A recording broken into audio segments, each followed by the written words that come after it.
Hər kəsi salamlayırıq, hər vaxtınız xeyirli olsun. Dalğa FM radiosu və Mədəniyyət Nazirliyinin birgə layihəsi Sənətin Səsi davam etməkdədir. Necə ki, ötən il və elə bax bu ildə ilk həftəsində, ilk iş həftəsində elə artıq maraqlı görüşlərimizlə, qonaqlarımızla sizin qarşınızdayıq və bu ildə çalışacağıq ki, əlbəttə ki, sənət aləmində, mədəniyyət aləmində hansı maraqlı hadisələr, musiqi hadisələri varsa, əlbəttə ki, hansı yaradıcılıqlarında bütün hansı ki, sənət adamlarının yaradıcılığında nə kimi yeniliklər, uğurlar, nailiyyətlər varsa, onları əlbəttə ki, sizinlə paylaşaq, sizinlə bölüşək. Çünki hər birimiz buna çalışırıq. Sənətə, mədəniyyətə xidmət əlbəttə ki, ən başlıca bizim missiyamız, məqsədimizdir. Ötən ildə çox əlamətdar oldu. Ötən il dahi bəstəkarımız Üzeyir Hacıbəylinin 140 illik ərəfəsində bir çox sənət adamları, bir çox əlbəttə ki, həm orkestrlər, həm teatrlar, musiqi ocaqları, hər kəs öz töhfəsini verməyə çalışdı və ötən il ilk təşəbbüskarlardan da Üzeyir Hacıbəylinin yaradıcılığının 140 illiyini qəşəng, belə deyək də, ən yüksək səviyyədə qeyd etmək üçün təşəbbüskar və öz töhfəsini verən sənət adamları da oldu və bunlar arasında mən xüsusi qeyd etmək istəyirəm ki, bu Cahangir Cahangirov adına xor oldu və burada təşəbbüskar da elə ötən il bax o konsertləri keçirən və bu ildə biri-birindən gözəl layihələr, konsertlərlə bizi, həm musiqi sevərləri, hər kəsi sevindirəcək və öz qatqısını bax bu sənət aləminə qatacaq. Sənətşünaslıq üzrə fəlsəfə doktoru, dosent, əməkdar müəllim Təranə Yusifova bugün bizimlədir. Xoş gəlmisiniz Təranə xanım. Çox sağ olun Sevinç xanım. Mən sizə eyni zamanda Dalğa FM-in bütün yaradıcı heyətinə təşəkkür edirəm ki, Cahangir Cahangirov adına xoru işıqlandırırsınız, təbliğ edirsiniz. Bu çox vacibdir. Təşəkkür edirəm ki, artıq yəni bir çox biz layihələr həyata keçirmişik və bunlar işıqlandırılanda daha gözəl olur. Sözsüz. Sizinlə mütəmadi olaraq biz görüşürük. Mən bunu dinləyicilərimizə sonradan bizi Mədəniyyət Nazirliyinin Dalğa FM radiosunun da YouTube kanallarından izləyəcək izləyicilərimizlə də paylaşmaq istəyirəm ki, əslində sanki bir sənət aləmində bir müddət əvvəl, belə deyək, bir boşluq var idi sanki xorla, sıf xorla bağlı. Amma çox sevindiricidir ki, çox sənət adına sevinirik ki, artıq ötən il kifayət ötən il olsun, ondan belə deyək də, bir-iki il belə deyək də, etiraf etmək lazımdır ki, düz 2 ildir ki, biz məhz Cahangir Cahangirov adına xorun və sizin rəhbərliyinizlə, bax bu xorun salistlərinin o qədər maraqlı konsertləri keçir. Yəni, sıradan bir konsert olmur. Ənənəvi, o belə deyək, klassik tərzdə deyil, çox maraqlı repertuar seçirsiniz. Çox maraqlı orada xanımların, bəylərin, belə deyək, orada duetləri, kvartetləri, kvintetləri elə Mədəniyyət Nazirliyinin ötən il Milli Mətbuat Günü ərəfəsində keçirdiyi layihədə də biz sizi orada izlədik. Bütün media işçiləri, hər kəs rəqs edirdi. Yəni, xoru dinləyib rəqs etməkdə bir yeniliyi də gətirdiniz bu aləmə. Ötən il bir çox konsertlər yadda qaldı, bir çox layihələr oldu. Ən əlamətdarları mən istərdim xatırladım. Çünki bu il də sizin üçün əlamətdar olacaq. Həm xorun yaranması, həm Cahangir Cahangirovun da əlbəttə ki, yubileyi olacaq. Bunlardan danışacağıq. Amma istərdim bir qədər ötən ilə nəzər yetirək, yadda qalan o konsertləri yada salaq. Bəli, artıq bu xora rəhbər təyin olunduqdan sonra mütəmadi konsertlər veririk və bu konsertlər hər biri bir-birindən fərqlidir. Bəli. İlk olaraq prezidentin sərəncamından sonra biz Cahangir Cahangirov adına xor, Üzeyir Hacıbəyli həsr olunmuş solo konsertlər çıxış etdik və o konsertin fərqliliyi ondaydı ki, biz Leyli və Məcnun operasının kompozisiyası şəklində təqdim etdik və o kompozisiyada bütün sujet xəttini xor danışırdı. Aha, və çox maraqlı. Pantomim şəkildə Leyli və Məcnun obrazı və tamaşaçılar ardıcıl biz o konserti təkrar verdikcə tamaşaçılar çox maraqla gəlirdilər, dinləyirdilər və deyirlər, elə bir Leyli və Məcnun bütövlükdə baxdıq. Hətta bunu filolog Firidun müəllim etiraf etdi ki, bu tamam başqa bir yanaşmadır.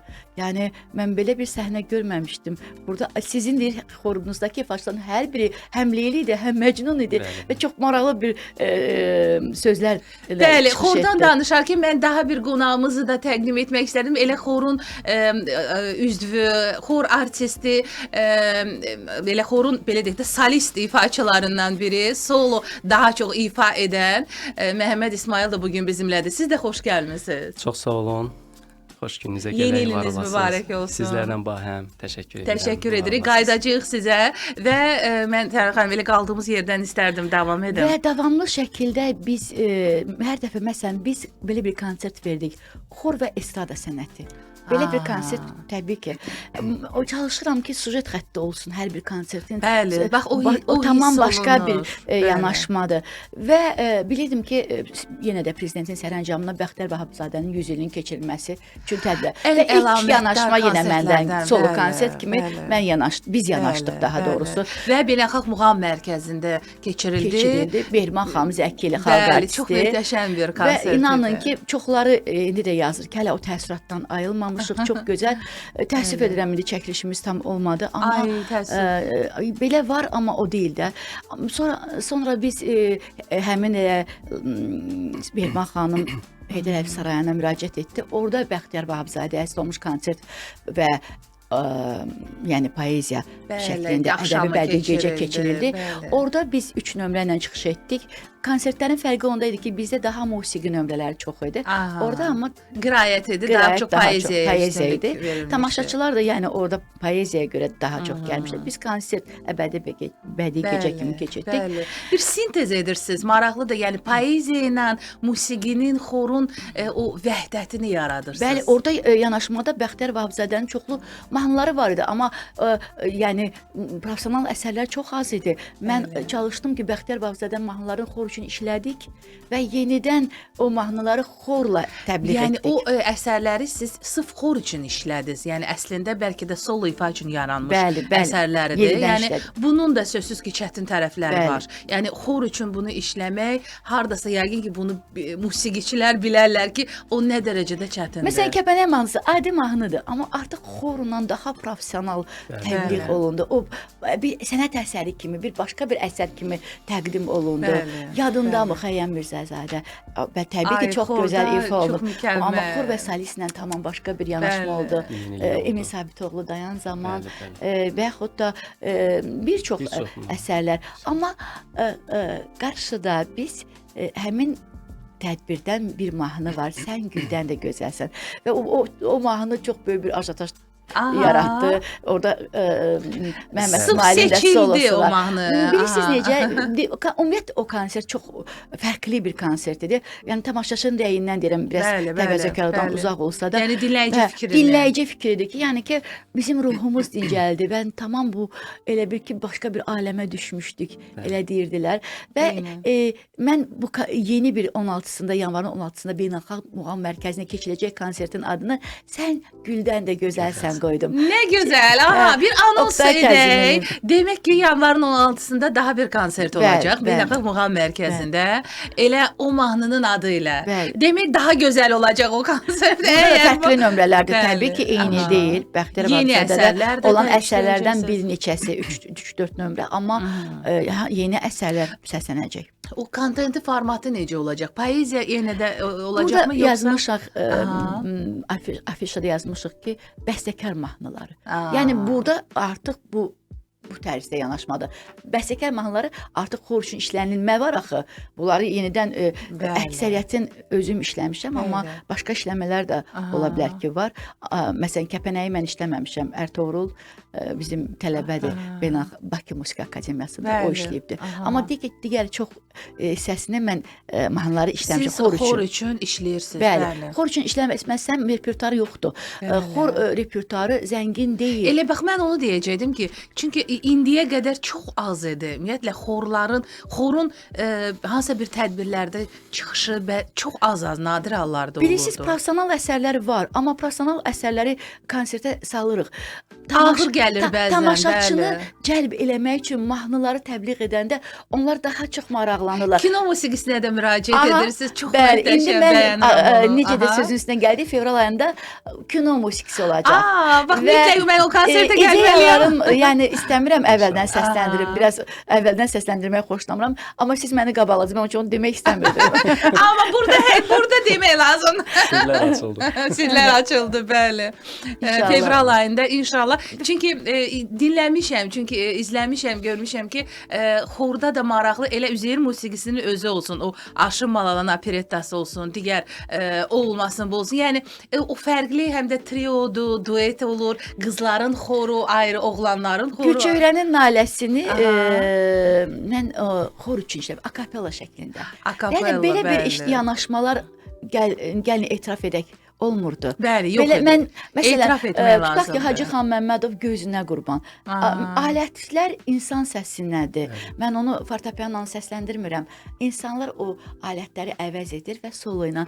Yəni belə bir yanaşmalar Arazbarının özü olsun və yaxud da onları yazıram və belə təbliğ edirəm. Və gözəlim sənsənin özü olsun. Elə bax bunu O da. Fikret Əmirov işləməsidir. Bəli. Nə gözəl ki, o Aha. işləyib, o Zamanında var işləyib. idi. Həmin o əsəri, bəli, biz amma yenidən təqdim İfa elədik. etmişsiniz. Xor, gözəl bir ifa və yeni qoşulanları da salamlayırıq. Dalğa FM radiosu Mədəniyyət Nazirliyinin birgə layihəmi Sənətin Səsi davam etməkdədir və Cahangir Cahangirov adı xordan danışırıqsa, bu əsərlərdən danışırıqsa, əslində hər bir ifaçı üçün ayrıca bir mahnı, ayrıca bir əsər var ki, harda ki sizin bütün solistlər, xor artistləri öz solo bacarıqlarını, öz solo ifaçılıqlarını nümayiş etdirirlər. Bir bənd də olsa, iki bənd də olsa, yəni hər biri üçün ayrı solo ifalar var, amma Məmməd İsmailin xüsusən belə deyək də özünün solo ifa etdiyi əsərlər də var. Onları da irəliləyən dəqiqələrdə Maraqlı səsləndirəcəyik. tembri var Məmməd Aha. İsmailin və siz demişkən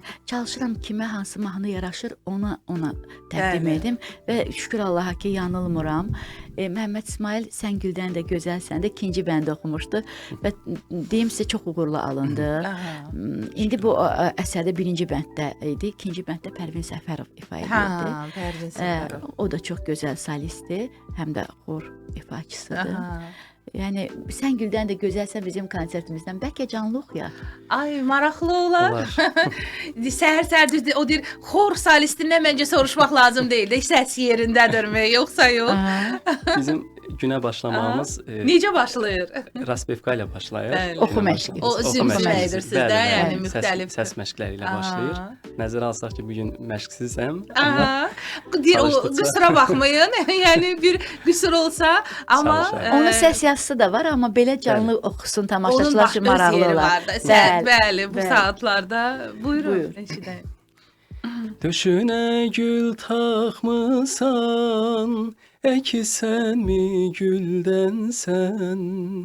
Döşünə gül taxmısan, əkisənmi güldənsən? Baxdım sənə həm gülə yar, seçmədim gülü güldən. Baxdım sənə həm gülə yar, seçmədim gülü güldən.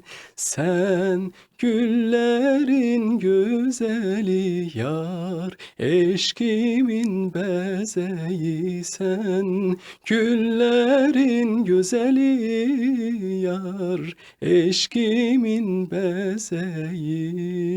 Biz Ay, bunu bir tamaşa kimi təşəkkürlər. təqdim etdik. Mehriban Zəki ilə elə bir tamaşa kimidir, amma videoda təəssüf edirəm ki, o çox görünmür. Necə idi o tamaşada? Yəni tamaşada Mehriban xanım təbii ki, bizimlə səhnədə birlikdə idik, çünki Bəxtiyar Babzadənin Bəli, o poeziyasında gecəsində, nümunələr var idi və onlar hər biri, birincisi gəlir gül verir Mehriban xanıma və Mehriban xanım təəccüblənir. İkinci bənddə Məmməd İsmail gülü verəndə digəri acıq elib gedir ki, necə yəni onun gülünü qəbul elədin? Yəni mono tam bir kiçik bir mini tamaşa. Bəli. Axırda Məhəmməd də İncil üçüncü oğlan gətirir, gülü təqdim edir. O da gedir ki, necə yəni mən axı var idim. Çox maraqlı bir tamaşa oldu. Həqiqətən də çox maraqlıdır və istər burada poeziya olsun, istər musiqi olsun, ən əsası bunları bütün sonuçda təqdim edən sənət adamlarıdır, o solistlərinizdir və onları necə deyərək, o siz üzə çıxarırsınız, onları tanıdırsınız, dəstək olursunuz. Məncə bu gənclərimizə çox böyük bir motivasiya, çox böyük bir stimuldur. Yəqin ki, Məhəmməd İsmail mənimlə razılaşar ki, elə gənclərimiz var ki, çox təəssüf ki, səs var, savad var, təhsil var, amma onlar düzgün istiqamətləndirilmir. Mən deyim sizə, xorla oxumaq hər bir ifaçıya məxsus deyildir. Bəli. Bu çox professional olmalısan. Xorun ritmini tutmaq, balansı saxlamaq və eyni zamanda onunla birlikdə addımlamaq. Bəli. Bu baxırsan çox tanınmış bir simadır, amma xorla oxumağa ehtiyat edir. Yəni ki, baxmayın, onlar onu bacarırlar. Xor bir məktəbdir. Bunu Başqa bir məktəbdir və yüksək səviyyəli bir məktəbdir. Xor, yəni başqa bir sənətdir. O çox zövqlü insanların bir sənətidir. Biraz deyim də onu. Peşəkar mən də hələ deyərdim. Bəli, başqa bir zövq var orada. Baxırsan, elə adamlar xor musiqisini bəyənir, deyirsən ki, ha, bax bunun zövqü. Bəli. Məsələn, Mehriban Zəki çox qürurla xorla işləməyi xoşlayır. Ay, nə Baxmayaraq ki, gözəl. aktrisadır, amma xor bizə həmişə dəstəkdir. Həmişə bizim yanımızdadır. Çünki xor musiqisini sevir. Qəribə bir tərzdə görürsüz, o xor musiqisini dəyərləndirməyi bacarmaq başqa bir mədəniyyət. O bir sənətdir, yaradıcı adamlarda o bir bağ olmalıdır. Mütləq ki, o yaradıcı adam da onu hiss etməlidir ki, o vəhdət də yaransın, o uğurlu bir tandem yaransın. Hər məsələn, aktrisa ilə də bunu etmək mümkün deyil. Hər vokal ifaçısı da məsələn, güclü səs sahibi olsa belə, amma xorda seçilmək üçün, xorda fərqlənmək üçün, amma bunun çətin tərəfləri də var. Çətinliyi nədir? Çətinliyi nədədir, Məhəmməd, istərdik? Çətinliyi mən deyərdim ki, elə bu janrın, bu xor sənətinin elə yüksəkliyindən xəbər verir. Yəni çətinliyi odur. Çünki sən akapella oxuyursan, kökü saxlamalısan. Bəli, kökü saxlamalısan. Burada çox kökdən düşsə, xoru düşürdür kökdən. Bəli. O kökü saxlamalıdır. Çünki solist o yarım çet bir deyirlər, bir düşdü, gəldi xoru bütün aşağı saldı. Hər kəs sanki ondan asılıdır. Yəni orada bir-birinə o zəncirvari bağlılıq var. Bəli. Bir də Sevinç xanım, mən unutmadan qeyd edim. Keçən il bizim üçün bir daha əlamətlər nə ilə bağlı idi? Artıq Mədəniyyət Nazirliyi bölgələrdə yeni layihələr həyata keçirməyə başladı. Biz dekabr ayında Qubada konsert veririk. Qeyd edim ki, məsələn, ay ərzində bəzən olur ki, 4 dənə, 3 dənə solo konsert veririk. Çox az hallarda bir solo konsert vermişik. Yəni məhsuldar olub. Amma Qubaya da bir səfər etmək, Qubada çıxış etmək. Yəqin ki, Məhəmməd İsmail də oradaydı. Bütün heyətlə getmişdiniz. Necə idi təəssüratlarınız? Quba dinləyicisinin fərqi var idimi Bakı dinləyicisi ilə? Valla, məncə o sualı nə vaxtsa Qubaya gedəndə Quba sakinlərinə soruşmaq lazımdır. Çünki çox yüksək bir səviyyədə onlar üçün. Rəylərdə yazmışdı bir neçəsi ki, çox gözəl oldu. Çox gözəl. Amma mən sizə bir söz deyim. Oradakı şəraitlə biz bilavasitə orada proqramı dəyişdik. Niyə? Çünki akapella oxumağa çalışdıq. Pianinonun kökü o deyildi. Biz çalışdıq, akapella oxuduq. Harada keçirildi orada? Quba Mədəniyyət Sarayı. Mədəniyyət Sarayı idi. Amma kökdə deyildi. Kökdə deyildi. Piano çox çətin idi bizim üçün. İnsan səsi və pianino səsi. Mən proqramı orada dəyişdim. Təsəvvür edirsiniz ki, eksprompt oldu yəni. Ki, uşaqlar akapellaya güc verəcəyik. Gəlin akapella oxuyaq çoxsunu. Yəni müşahitsiz. Müşahitsiz oxuduq. Yəni ki, o alətdənsə müşahitsiz oxumaq daha uğurlu idi. Amma düşünürəm ki, biz bunun öhdəsindən layiqincə gəldik, bacardıq. Bəlkə də elə o akapella insanların daha ürəyici oldu ki, onlar hər gün o xoru, o möhtəşəm əzəməti, hər kəsi, bu qədər xor heyətini, solisti birdən-birə canlı-canlı eşitmək nadir hallarda olur. O da düzdür. Yəni çətinliklər vardı. Amma mən bu bölgə tamaşaçısı olduğu üçün ora elə repertuar seçmişdim ki, ora daha maraqlı olsun. Bu da maraqlı idi, xalq mahnıları da olsun, o da olsun. Və bir şey də qeyd edim. Biz bilirsiniz ki, Beynəlxalq Muğam Mərkəzində Orkestr Səid Rüstəmov adına orkestr və biz fəaliyyət göstəririk. Bu il ərzində Mustafa müəllim rəhbərlik edir, Aşırov. Onunla birlikdə bir neçə layihə həyata keçirdi. Məsələn, Fətəli xan Xoyski həsr olunmuş bir tədbir vardı. Düzdür, orada nə çətinliyimiz var? muğam mərkəzinin səhnəsi çox balacadır. Bəli. Biz xor sığırmı? zaldan, qıraqlardan çıxış edirik və Aa. mikrofonsuz. O xor üçün çox çətindir. Yəni möhkəm oxumağa çalışırsan, mikrofon yoxdur, orkestrin səsi, o balansı saxlamaq. Bəli, bəli. Amma bir neçə belə proyektlər oldu ki, biz orkestrlə ifa etdik keçənlər. Amma bu çox çətindir. Amma istər yəqin ki bu sizin də arzunuz olar ki, xor heyəti olaraq bütün heyəti səhnəyə sığdırmaq üçün daha böyük səhnələr, daha geniş Təşəkkür edirəm. auditoriya qarşısında, elə Bəli. deyilmi? Çox sağ olun. Məsələn, elə ən möhtəşəm elə Heydər Əliyev sarayıdır. Yəni İnşallah. İnşallah çox istərdik ki, bax bu il həm də Cahangir Cahangirov adına bax bu xorun bu il 90 illiyi idi, deyilmi? Bəli. Mən qeyd edim. Aha. Baxın, Üzeyir bəyin 140 ili davam edir. Təsəvvür. Bəli. Bu xoru 36-cı ildə o yaradıb. Və bilavasitə bu il bizim 90 illiyimizdir. Ay maşallah. Ardında baxın. Yubiley Marağa qarışıb. baxın. Bəli. Cahangir Cahangirovun 105 ili idi. O 21-ci ildə dünyaya gəlib və Üzeyir bəy özündən sonra bilavasitə Cahangirovu bu xorun yəni rəhbəri kimi təyin edir ki, sən Bəli, o davam etsin. etdirsin. Və ondan sonra Ramiz Mustafayev bu il onun 100 ili idi. O 26-cı ildə Gör təsadüfə bax, yəni əslində heç bir Qəribə təsadüfdür. Bəli, zərurətdən bəlkə də yaranır ki, bütün bax bu 140, yubileyləri 90, 105. daha belə yüksək səviyyədə qeyd etmək lazımdır. Görün neçə dənə yubileyə qarışıb bu İnşallah. illəri. Mən elə gəlir ki, bu il daha böyük elə o Möhtəşəm olacaq. səhnələrdə siz o yubileyləri qeyd İnşallah. edərsiniz. Çalışacağım. Ramiz Mustafayevə həsr olmuş bir digər bir konsert, Cahangir Cahangirova həsr olmuş bir konsert. İndi Üzeyir bəy maşallah bütün repertuarımızda nə vaxt istəsələr yenə də hazırıq. bələddirlər artıq. Artıq o keçən il yetərincə biz konsertlər verdik Bəli. və bütün bu məsələn afişamızda qeyd etmişik Cahangir Cahangirov xoru 90. Çünki artıq bütün konsertlər bizim 90 illiyimizə həsr olunacaq. İl ərzində verəcəyimiz bütün konsertlər 90 ili ilə Ay əlaqəli olacaq. möhtəşəm. Bəri başdan ilk təbrik edənlərdən mən olum sizə. Bəli, elə Xoro. siz oldunuz. Sizi elə mən oldum.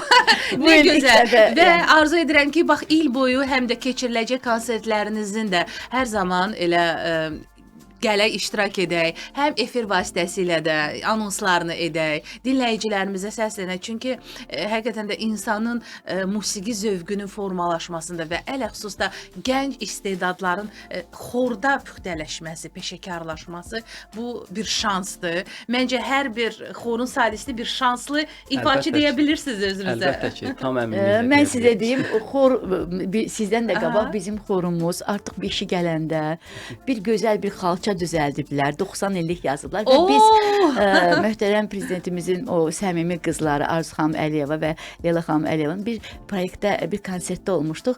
Onlar o şəkli seçiblər, onlardan birini seçiblər, o şəkildə vurublar. Mən Ay, nə təəccübləndiriblər. gözəl, nə gözəl. Yəni ki 90 illik ilk də olaraq xor özü təbrik elədi. Bəli, Elə bir möhtəşəm.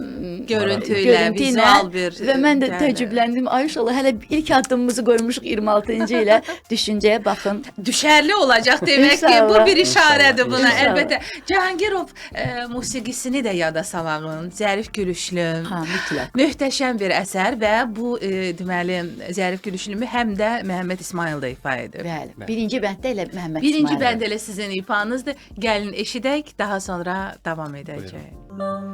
Bəli, möhtəşəm bir ifa, möhtəşəm səslər və ikinci ifa bənd isə səs Xəyal xəyal. Qasımov. Xəyal Qasımov çox Qasımov. mükəmməl, çox möhtəşəm. Bilinci deyərlər, səsinizə qüvvət. Çox sağ olun. Və Qeyd edim ki, bu Aha. əsərin aranjmanını bizim bəstəkar Səvuş Kərimi etmişdi. Xorçunu özüm işləmişəm. Bəli. Amma bayaq dediyim kimi görürsüz, insan səsi alətləri əvəz edir. Bu çox çətindir. Çox çətindir. Yəni orada səslənən elə bilərsiniz bəlkə o nə bilim violonçel, kontrabas deyil ha. İnsanların o Akapella. insan səsi canlı akapella xorun solistləridir ki, onların müşayiəti ilə mükəmməl, həqiqətən də insanın ruhu dincəldi. Sadəcə bir neçə əsər səsləndirdik. Görün bu konsertdə gəlib canlı eşidəndə insan bir başqa bir aləmə düşürsən. İmkan olsa sonda akapella Sən Güldən də gözəl də səsləndirərsən. Vaxtımız bəli, çalışarıq səsləndirək. Çünki o 16-sı o konsertdə olacaq. Yəni düşünürəm. Həmin konsert olacaq. Həmin konsertin adı elə gedir.